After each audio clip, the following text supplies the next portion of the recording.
Hello दोस्तों, तो कैसे हैं आप लोग। उम्मीद है कि आप सभी अच्छे होंगे, अपने घर पर मस्त होंगे और स्वस्थ होंगे। तो चलिए, फिर से स्वागत है आपका हमारे और आपके इस प्यारे से चैनल यार मैथ क्लासेस में। तो चलिए शुरू करते हैं। आज 12th क्लास की फिज़िक्स का एक नया टॉपिक, नया लेक्चर है हमारा। थर्ड लेक्चर होगा ये। तो इसमें हम आज कहाँ से पढ़ेंगे, कूलॉम के नियम की सीमाएं से पढ़ेंगे। उससे आगे से हमने पढ़ लिया था कि आवेशों के मध्य बलों की तुलना हमने की थी। उसके बाद है हमारा कूलॉम का नियम। और आज के इस सेशन में हम वैद्युत क्षेत्र पढ़ेंगे। वैद्युत क्षेत्र इंग्लिश में बोले तो इलेक्ट्रिक फील्ड। तो पढ़ते रहिए, और आपकी कोई भी क्वेरी हो तो कमेंट सेक्शन में लिखना ना भूलें। और हाँ, अपने दोस्तों के साथ शेयर ज़रूर कर दें ताकि वो भी इस वीडियो का लाभ उठाकर अपने नंबर अच्छे से गेन कर सकें। तो चलिए शुरू करते हैं बिना देरी किए। जरा एक सेकंड रुकना। हाँ, अब सही है। तो चलिए देखते हैं कूलॉम के नियम की सीमाएं। कूलॉम के नियम की सीमाएं। नियम की सीमाएं। तो देखिए, ये थोड़ा टेढ़ा मेढ़ा जा रहा है, तो आप राइटिंग पर मत जाइए, आप बस भावनाएं समझिए। साइंस के स्टूडेंट की राइटिंग और शक्ल दोनों खराब होती हैं। केवल दिमाग ही टैलेंटेड होता है, बाकी राइटिंग और शक्ल दोनों ही चीज़ें खराब होती हैं। तो कूलॉम का नियम की पहली सीमा क्या थी, फर्स्ट लिखोगे आप कि कूलॉम का नियम स्थिर बिंदु आवेशों के मध्य लगता है। स्थिर बिंदु आवेशों के मध्य। स्थिर बिंदु आवेशों के मध्य। आवेशों के मध्य कूलॉम का नियम किसके मध्य लगता है, बिंदु आवेश, यानी कि या तो स्थिर आवेश, स्थिर बिंदु आवेश। स्थिर यानी कि चार्ज इस तरह से रखे होने चाहिए, वो हिलने डुलने नहीं चाहिए कि कोई चार्ज भाग रहा है, कोई इधर जा रहा है, कोई उधर जा रहा है, कोई ऊपर जा रहा है, कोई नीचे जा रहा है। ऐसा नहीं है, स्थिर होने चाहिए एक जगह स्थिर, तब कूलॉम का नियम जो वो लगता है। सेकंड पॉइंट क्या है कि बिंदु आवेशों के बीच, बिंदु आवेशों के बीच, बिंदु आवेशों के मध्य कूलॉम का नियम लगता है। आवेशों के मध्य कूलॉम का नियम स्थिर बिंदु आवेशों के मध्य लगता है, और कूलॉम का नियम जो वो बिंदु आवेशों के मध्य लगता है। आवेश तो होने चाहिए बिंदु आवेश, जैसे कि ये पॉइंट ये पॉइंट चार्ज है, ये पॉइंट चार्ज है। इस तरह से दो बिंदु आवेशों के मध्य लगता है। ठीक है, बहुत बड़े बड़े चार्जेस नहीं होते हैं, और ना ही आप देखोगे कभी भी फिजिक्स में। और थर्ड पॉइंट क्या है हमारा कि आर की वैल्यू 10⁻⁻15 से कम ना हो, से कम नहीं होनी चाहिए। आर की जो वैल्यू है, जो आपने जो फॉर्मूला पढ़ा था, F बराबर K Q1 Q2 अपॉन में R स्क्वायर। तो इस R का जो मान है, वो 10⁻⁻15 से कम नहीं होना चाहिए। वहां पर कूलॉम का नियम जो वो नहीं लगता है। ठीक है, तो चलिए इस चीज को आप नोट डाउन कीजिए, थोड़ा बहुत नोट करने वाला हो तो। अब हमारा नेक्स्ट हेडिंग क्या डालोगे आप, वैद्युत बल और गुरुत्वाकर्षण बल की तुलना। वैद्युत बल, चलिए यहां से नहीं, यहां से लिखना स्टार्ट करते हैं। वैद्युत बल और गुरुत्वाकर्षण बल, यानी कि इंग्लिश में बोले तो वैद्युत बल को इलेक्ट्रोस्टैटिक फोर्स, और ग्रेविटेशनल फोर्स जिसको हम हिंदी में बोलते हैं गुरुत्वाकर्षण बल, और गुरुत्वाकर्षण बलों की तुलना।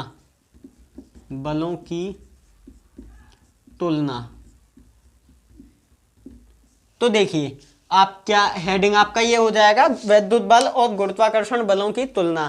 तो कैसे लिखेंगे हम, electrostatic force and gravitational force. Electrostatic force English में बोलते हैं वैद्युत बल को इलेक्ट्रोस्टैटिक फोर्स, और गुरुत्वाकर्षण बल को बोलते हैं ग्रेविटेशनल फोर्स। तो आप दो तरह के कॉलम बना लीजिए। इधर एक तरफ लिखो वैद्युत बल, वैद्युत बल, वैद्युत बल, दूसरी तरफ लिखो गुरुत्वाकर्षण बल, गुरुत्वाकर्षण बल। अब इन दोनों के मध्य हमें तुलना करनी है। तो देखिए, आपने कूलॉम का नियम पढ़ा था जिसको हम F सरफिक्स में E का मतलब है इलेक्ट्रोस्टैटिक फोर्स।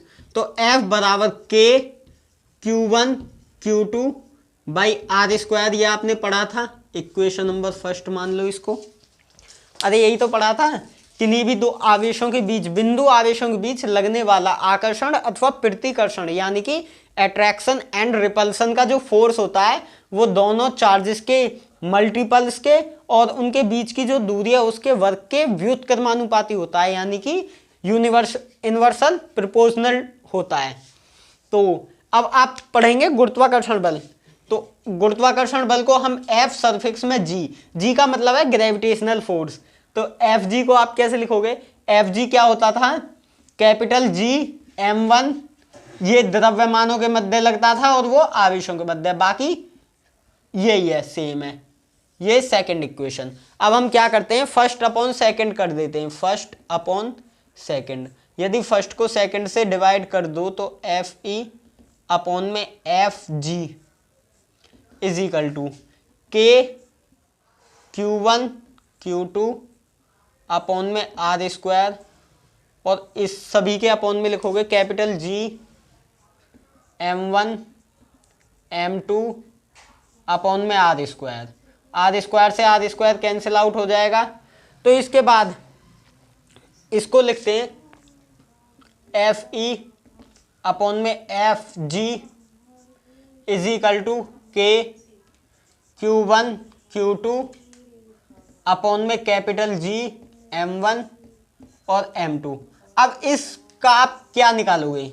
ये हमारा एक फॉर्मूला हो गया, आपको शायद दिखाई नहीं पड़ रहा होगा, मैं ज़रा देखता हूँ, दिखाई दे रहा है? नहीं दिखाई पड़ रहा। हाँ, अब आपको ये दिखाई पड़ा होगा, ज़रा देखिए, ध्यान से देखिए। Fe अपॉन में Fg K Q1 Q2 upon में G m1 m2। तो इसके बाद देखिए, इसके बाद क्या करना है, ये चीज़ आपको दिखाई पड़ी होगी। इस फॉर्मूले का हम कहाँ उपयोग करेंगे, उपयोग बताते हैं।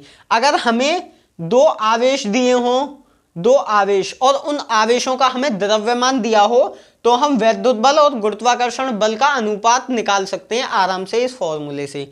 अभी मैं कुछ अनुपात आपको लिखवाऊंगा, उनको लिख लेना, एग्जाम्स में बहुत पूछे भी जाते हैं। तो यहाँ तक का आप नोट डाउन कीजिए, स्क्रीनशॉट लीजिए।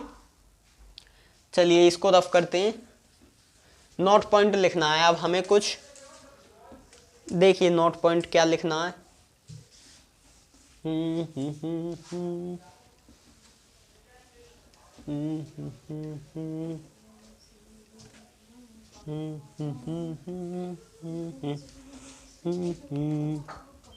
देखिए नोट पॉइंट, नोट करके क्या लिखोगे आप?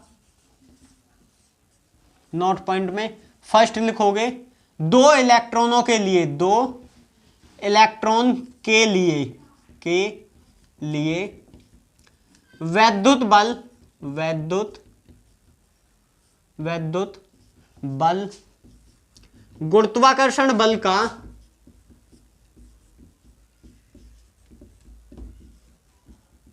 गुरुत्वाकर्षण बल का 10 to power 40, 10 to power 43 sorry 10 to power 43 गुना होता है, Fg होता है, गुना, यहां पर लिख देते हैं गुना होता है। अब आप देखिए, आपको हमने ये बता दिया है डायरेक्टली, दो इलेक्ट्रॉनों के लिए वैद्युत बल गुरुत्वाकर्षण बल का 10 की पावर 43 गुना होता है। Fg का मतलब है गुना। अब आप इसको कैसे निकालोगे? अभी हमने फॉर्मूला पढ़ा था Fe अपॉन में Fg is equal to K Q1 Q2 upon में कैपिटल G m1 और m2। अब आपको पता है इलेक्ट्रॉन पर आवेश कितना होता है, इलेक्ट्रॉन पर आवेश 6.1 10 टू पावर माइनस के 19 कूलम होता है, सॉरी 1.6 इलेक्ट्रॉन पर आवेश कितना होता है। इन आवेश का मान आपको पता है, इलेक्ट्रॉन पर आवेश कितना होता है 1.6 इंटू 10 टू पावर माइनस के 19 होता है। तो हमारे पास Q1 Q2 की वैल्यू पता है और K का मान हमें दिया हुआ है 9 इंटू 10 टू पावर 9। अरे पीछे देखना यार, लिखवाया है K का मान 9 इंटू 10 टू पावर 9। और देखिए आपको द्रव्यमान, अरे जब इलेक्ट्रॉन है तो इलेक्ट्रॉन के पास कुछ ना कुछ द्रव्यमान तो है, तो वो द्रव्यमान कितना है, वो कितना है 9.1 द्रव्यमान 9.1 इंटू 10 टू पावर माइनस के 31 किलोग्राम। अब आपको m1 m2 की वैल्यू पता है, q1 q2 की वैल्यू पता है और कैपिटल G गुरुत्वाकर्षण नियतांक जिसकी मान कितना होता है 6.61 इंटू 67 होता है, 67 into 10 to the power minus के 11 न्यूटन मीटर स्क्वायर पर किलोग्राम स्क्वायर, केजी स्क्वायर, ये यूनिट है इसकी। तो देखिए गुरुत्वाकर्षण बल की कैपिटल G का मान तो ये, अरे ये कैपिटल G का मान है यार। तो इस कैलकुलेशन को जब आप करोगे और FG को इधर मल्टीप्लाई में पहुंचा दोगे तो आपको इतना आएगा, ठीक है। जब आप घर में खाली पीले खा पी कर बेफालतू की बैठे हो तब ऐसी चीज़ें किया करो, इससे आपका माइंड कंसिस्टेंट होगा और आपकी बत्ती खुलेगी दिमाग की कि क्या है ये, क्या चल रहा है, क्या सर ने सही बताया या गलत बताया। तो अब देखिए इसका नेक्स्ट पॉइंट, एक इलेक्ट्रॉन और एक प्रोटॉन के लिए, एक इलेक्ट्रॉन और एक प्रोटॉन के लिए वैद्युत बल गुरुत्वाकर्षण बल का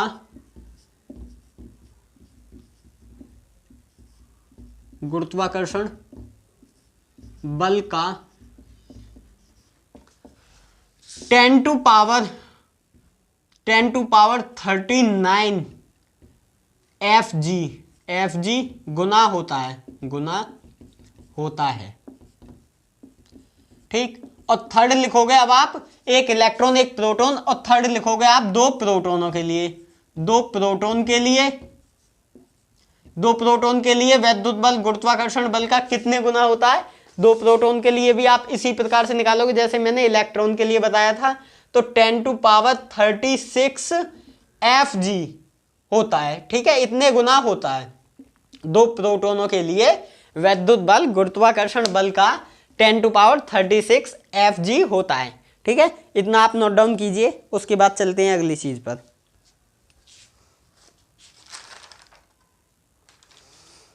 वैद्युत बल और गुरुत्वाकर्षण बल में, चलिए यहां पर नीचे लिख देते हैं वैद्युत बल, हेडिंग डाल लो वैद्युत बल और गुरुत्वाकर्षण बल में अंतर, वैद्युत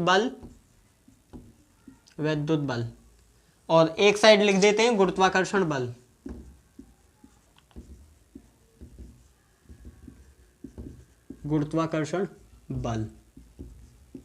तो वैद्युत बल और गुरुत्वाकर्षण बल में हमको अंतर लिखना है, तो चलिए यहां से लिखना प्रारंभ करते हैं हम। काफी लंबा बोर्ड भी। फर्स्ट पहला क्या है, वैद्युत बल क्या है, वैद्युत बल बिंदु आवेशों के मध्य लगता है। बिंदु आवेश यानी कि छोटे छोटे पॉइंट चार्जेस होने चाहिए, बिंदु आवेशों के मध्य। आप लिख लेना अच्छी तरह से कि वैद्युत बल बिंदु आवेशों के मध्य लगता है,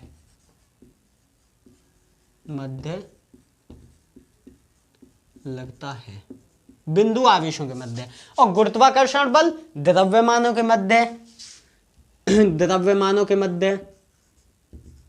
गुरुत्वाकर्षण बल द्रव्यमानों के मध्य लगता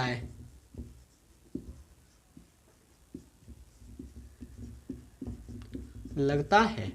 ठीक। सेकंड पॉइंट आप क्या लिखोगे इसमें, वैद्युत बल आपको पता है रिपल्सन का भी होता है और अट्रैक्शन का भी होता है, यानी कि आकर्षण और प्रतिकर्षण दोनों प्रकार का होता है। लेकिन गुरुत्वाकर्षण बल जो वो केवल आकर्षण प्रकृति का होता है, केवल अट्रैक्शन फोर्स होता है। तो लिखेंगे यह बल आकर्षण और प्रतिकर्षण, आकर्षण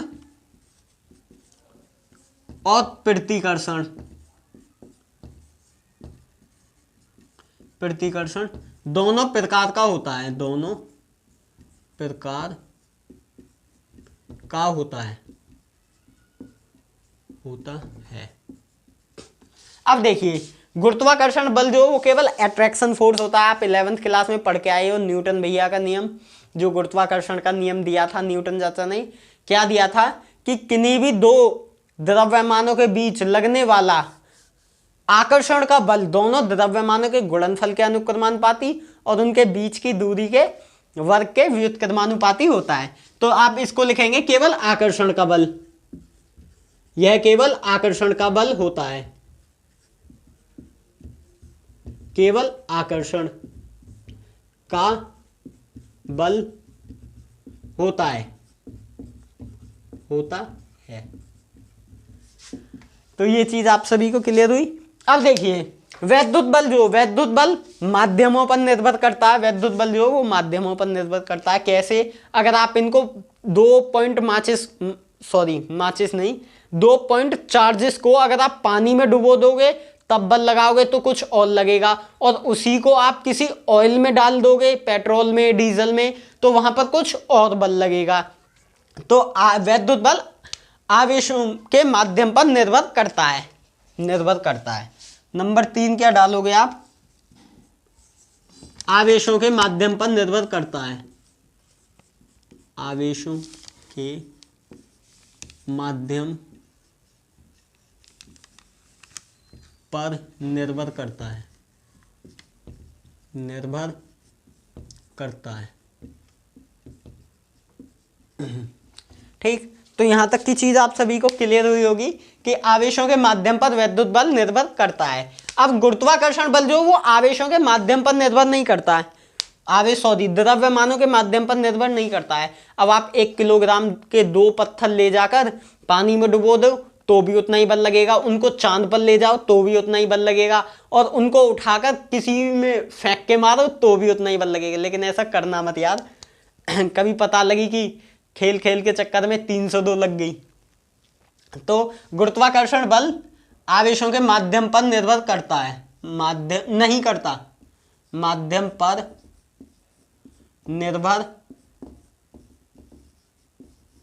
निर्भर नहीं करता, ठीक। तो यहां तक की चीज आप सभी को क्लियर। और एक पॉइंट, लास्ट पॉइंट आप लिखोगे 4 नंबर का, कि आवेशों के लिए आर की जो वैल्यू है वो 10⁻⁻15 से कम नहीं होनी चाहिए। आवेशों के मध्य जो दूरी होगी वो 10⁻⁻15 से कम नहीं होगी, अन्यथा वैद्युत बल नहीं लगेगा। ध्यान रखना, वैद्युत बल माइनस में आ जाएगा और कोई भी बल माइनस में नहीं आता है, ठीक है। तो 10⁻⁻15 तक इस पर कम दूरी पर बल नहीं लगेगा। और ये बहुत बड़ी दूरियों से और बहुत छोटी दूरियों तक बल लगता है इसमें, बहुत बड़ी दूरियों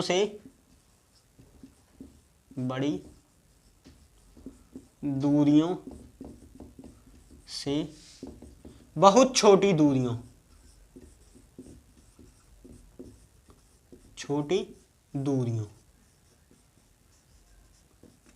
के मध्य लगता है,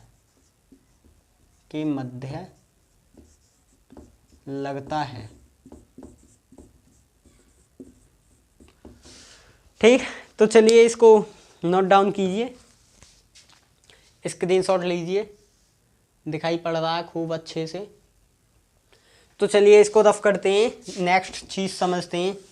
नेक्स्ट क्या है हमारा? नोट पॉइंट लिखना है, और क्या है यार, जिंदगी में बस नोट ही गिनने आने चाहिए और कुछ नहीं है, ठीक है। अब आप 1500 के नोट गिनो, कुछ भी गिनो, आनंद आता है नोट गिनने में ही। तो नोट लिखो बस, और कुछ नहीं है।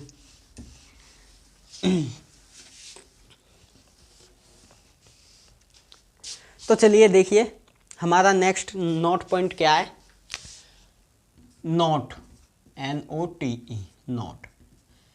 आपने फॉर्मूला पढ़ा है F बराबर K Q1 Q2 अपॉन में R², कूलॉम का नियम ये पढ़ा है। इसमें पॉइंट क्या लिखोगे? नंबर 1 कि आवेशों को चिन्ह सहित नहीं रखते, आवेशों को चिन्ह सहित नहीं रखते, चिन्ह सहित नहीं रखते।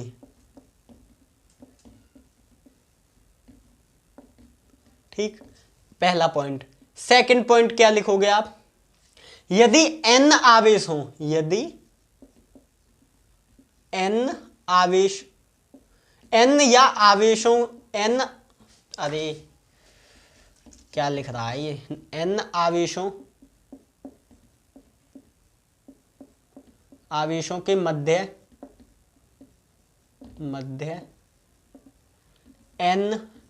n-1/2 बल लगते हैं, बल लगते हैं। अब आपको क्या करना है, मैं इन दोनों पॉइंटों को आपको आसानी से समझाता हूं।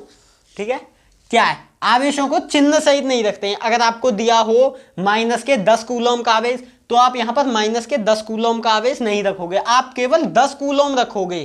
ठीक है, आवेशों का मान कभी भी चिन्ह सहित नहीं रखोगे, चाहे वो प्लस का हो, माइनस का हो, कैसा भी हो। यदि n आवेश रखे हो और उनके मध्य बल पूछे, तो n-1/2 से आप निकाल सकते हो। मैं एक एग्जांपल करके आपको बताता हूं, देखिए, फॉर एग्जांपल से समझाता हूं। ये एक त्रिभुज है हमारे पास, त्रिभुज, इसके प्रत्येक कोने पर q आवेश रखा है। यहां पर q आवेश है, यहां पर q आवेश है, और यहां पर q आवेश है। अब आप देखो, एक बल इन दोनों के मध्य लगेगा, एक बल इन दोनों के मध्य लगेगा, और एक बल इन दोनों के मध्य लगेगा। ठीक है, यहां तक तो कोई प्रॉब्लम नहीं है किसी को भी। कितने बल लग रहे हैं? ये इस पर लगाएगा, ये इस पर लगाएगा, 2 बल लगेंगे। ठीक, ये इस पर लगाएगा, ये इस पर लगाएगा, 2 बल ये हो गए। ये इस पर लगाएगा और ये बल इस पर लगाएगा, ये हो गए 1 2 3 4 5 6 बल, 6 बल लग रहे हैं, 6, कितने? 6। तो आप देखो, अगर हम ढंग तरह से देखें, n की जगह यदि हम 6 रख दें, तो 6 माइनस 1/2। हमारे पास टोटल बल कितने आए? 6 बल आए, 6 लग रही। अब हम क्या करते हैं, आवेश कितने हैं हमारे पास? 1 2 3, 3 आवेश हैं, तो n की जगह 3 रख दो, और 3 माइनस 1/2। सॉरी, यहां पर 6 बल नहीं लगेंगे यार, ये मिस्टेक हो गई, क्योंकि बल आएंगे ही नहीं, केवल 3 बल लगेंगे, इसके बीच में, इसके बीच में, इसके बीच में। ठीक, तो जब 3 आवेश हैं, तो 3 आवेशों के मध्य बल कैसे निकालोगे? 3 में से 1 गया तो 2/2, 2 से 2 कैंसिल आउट हो जाएगा, आंसर आएगा 3। तो कितने बल लग रहे हैं इसमें? 3 ही तो बल लग रहे हैं। अब देखो, एक और एग्जाम्पल देकर बताता हूं मैं तुमको, देखना जरा ध्यान से देखना। ठीक, ये हमारे पास एक चतुर्भुज है, चतुर्भुज, इसके यहां पर q आवेश, यहां पर q आवेश, यहां पर q आवेश, और यहां पर q आवेश। अब देखना जरा, गिनना बल कितने लगते हैं। एक बल इन दोनों के मध्य लग रहा है, F1 मान लेते हैं। एक बल इन दोनों के मध्य F2, एक बल इन दोनों के मध्य F3। ठीक, F3, एक इन दोनों के मध्य F4। ठीक है, हमको पता नहीं है चार्जेस प्लस के हैं या माइनस के हैं। एक बल इन दोनों के मध्य भी लगेगा, एक बल इन दोनों के मध्य F5, और एक बल इन दोनों के मध्य भी लगेगा, F6।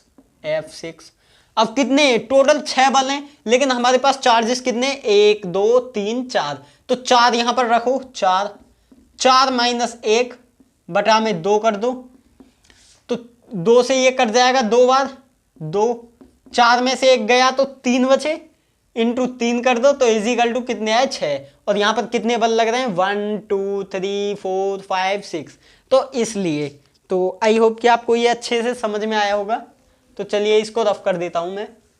अब नेक्स्ट पॉइंट आप क्या लिखोगे? नेक्स्ट पॉइंट लिखोगे, थर्ड पॉइंट, आवेशों के मध्य, आवेशों के मध्य कोई अन्य तीसरा आवेश, अन्य कोई आवेश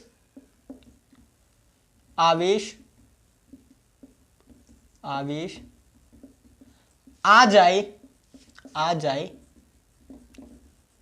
तो वैद्युत बल का मान नहीं बदलता, तो वैद्युत बल का मान नहीं बदलता। ठीक, मान नहीं बदलता। अब कैसे? फॉर एग्जाम्पल, अब मैं टीचर हूं, आप स्टूडेंट हो, अब हमारे मध्य कोई एक और बच्चा आकर पढ़ने लगे तो क्या हमारा रिश्ता पति पत्नी का हो जाएगा? नहीं ना, टीचर और स्टूडेंट का ही तो रहेगा। ऐसे ही आवेशों का है, आवेशों के मध्य यदि कोई तीसरा आवेश आ जाएगा तो क्या वो आवेश पति पत्नी थोड़ी ना हो जाएंगे? वो आवेश आवेश ही रहेंगे। वैद्युत बल के मान पर कोई फर्क नहीं पड़ेगा। एक ले आओ, दो ले आओ, हजार ले आओ, लाखों ले आओ, करोड़ों आवेश ले आओ, कितने ले आओ, उन पर कोई फर्क नहीं पड़ने वाला। वैद्युत बल का मान नहीं बदलेगा। तो देखिए नेक्स्ट पॉइंट, चौथे नंबर का पॉइंट क्या है?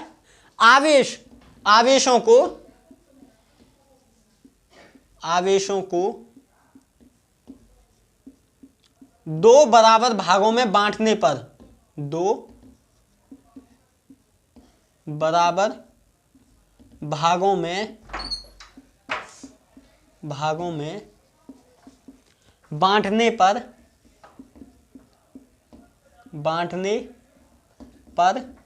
वैद्युत बल सबसे अधिक होता है, अधिक होता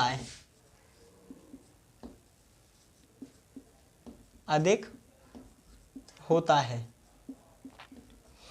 ठीक, अब देखिए कैसे। यदि हमारे पास जैसे एक Q चार्जेस है, Q हमारे पास ये एक Q आवेश है, इसको यदि हम दो बराबर भागों में बांट दें, Q/2 और Q/2, तो इन दोनों के मध्य जो लगेगा बल वो सबसे अधिक होगा। ठीक है, एक Q आवेश है, उसको हम दो बराबर भागों में बांट दें तो उनके मध्य सबसे अधिक बल लगता है। ठीक, तो नोट डाउन कीजिए, स्क्रीनशॉट लो।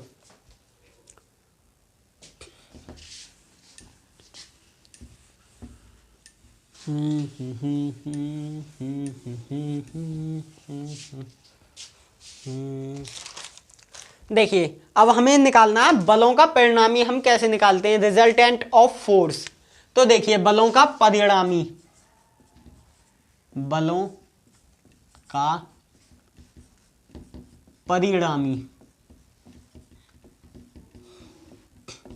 अब देखिए हम बलों का परिणामी कैसे निकालते हैं। जैसे फर्स्ट पॉइंट आप लिखोगे, यदि दो बल एक दिशा में हों, दो बल एक दिशा में हों, एक दिशा में, देखिए एक दिशा में, जैसे पहला बल भी ऐसे ही लग रहा है F1 और F2 भी इसी प्रकार लग रहा है, तो इन दोनों का रिजल्टेंट क्या होगा? F = F1 प्लस का F2। इस प्रकार से आप इसको निकालोगे। यदि दो बल एक ही दिशा में लग रहे हैं तो F1 प्लस F2 करके आप इनका परिणामी निकाल दोगे। नेक्स्ट देखो सेकंड पॉइंट, यदि दो बल विपरीत दिशा में लग रहे हैं, एक F1 इधर लग रहा है, F2 इधर लग रहा है, तो इन दोनों के बलों का परिणामी कैसे निकालोगे? तो वो निकालोगे F = F1 प्रोपोर्शनल, इसको कहते हैं प्रोपोर्शनल F2। इसका मतलब है कि जौन सा वाला बड़ा होगा उसमें से छोटे वाले को हम सब्सट्रैक्ट कर देंगे, यानी कि घटा देंगे, तो हमारे बलों का परिणामी निकल आएगा आराम से। और नंबर थर्ड आप देखिए, यदि दो बलों के बीच में एंगल थीटा हो, थीटा एंगल बन रहा हो, तो बलों का परिणामी हम कैसे निकालेंगे? जैसे F1 बल ये है, F2 ये है, और इनके बीच एंगल जो है वो थीटा है, तब बलों का परिणामी कैसे निकालोगे? तब निकालोगे F बराबर √ F1² plus F2² plus 2F1 F2 cos theta.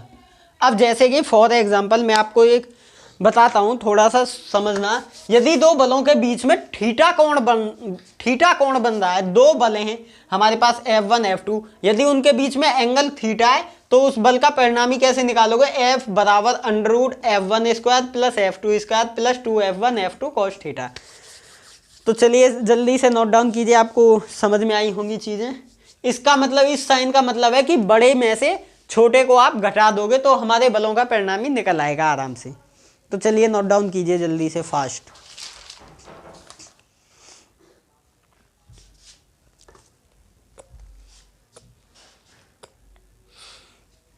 चलिए यहीं पर समझ लेते हैं, एक हेडिंग डाल लीजिए, परीक्षण धनावेश। परीक्षण धनावेश जिसको हम किससे लिखते हैं, क्यू नोट से। क्यू नोट, इसको हम क्यू नोट से लिखते हैं। तो ये परीक्षण धनावेश क्या होता है, अत्यंत छोटा वह आवेश जिसका खुद का कोई वैद्युत क्षेत्र ना हो किंतु दूसरे के वैद्युत क्षेत्र का अनुभव करे, उसे हम परीक्षण धनावेश कहते हैं। परीक्षण धनावेश को इंग्लिश में बोलते हैं टेस्टिंग चार्ज। तो कैसे, जैसे कि अगर एग्जांपल दें कि एक छोटा बच्चा है, उसका एक बड़ा भाई है, तो अगर बड़ा भाई पीछे खड़ा हो तो छोटा बच्चा किसी को भी मारने पर उतारू हो जाता है, क्योंकि उसे पता है कि उसके पीछे सपोर्ट है। तो इसी प्रकार इस आवेश का कार्य होता है कि इसका अपना कोई वैद्युत क्षेत्र नहीं